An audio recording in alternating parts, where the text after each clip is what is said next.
এই দোয়া যেদিন আমি পড়েছি কোরআনে, ওই দিন থেকে আজও পর্যন্ত আমার মনে হয় না আমার জীবনে 2 মিনিটের কোনো দোয়াও যদি হয়, 1 মিনিটের দোয়াও যদি হয়, মুহূর্তের দোয়াও যদি হয়, আমি এই দোয়াটা কখনো মিস করি বলে, জ্ঞাতসারে মিস করি বলে আমার মনে পড়ে না। এই দোয়ার সুফল আমি নিজের চোখে দেখেছি, আমি নিজে ভোগ করছি।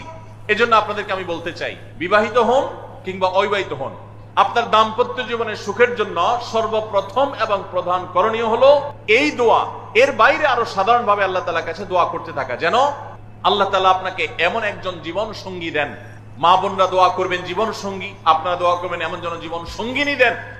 রব্বানা হাবলানা মিন আজওয়াজিনা ওয়া যুররিয়াতিনা কুররাতা আয়ুন, হে আমাদের রব, আপনার কাছে এমন স্ত্রী চাই, এমন সন্তান চাই, এমন পরিবার চাই, যেই পরিবারের সদস্য, আমার স্ত্রী, আমার সন্তানরা আমার নয়ন জুড়াবে, আমার চোখ জুড়াবে, এরকম মানুষ চাই।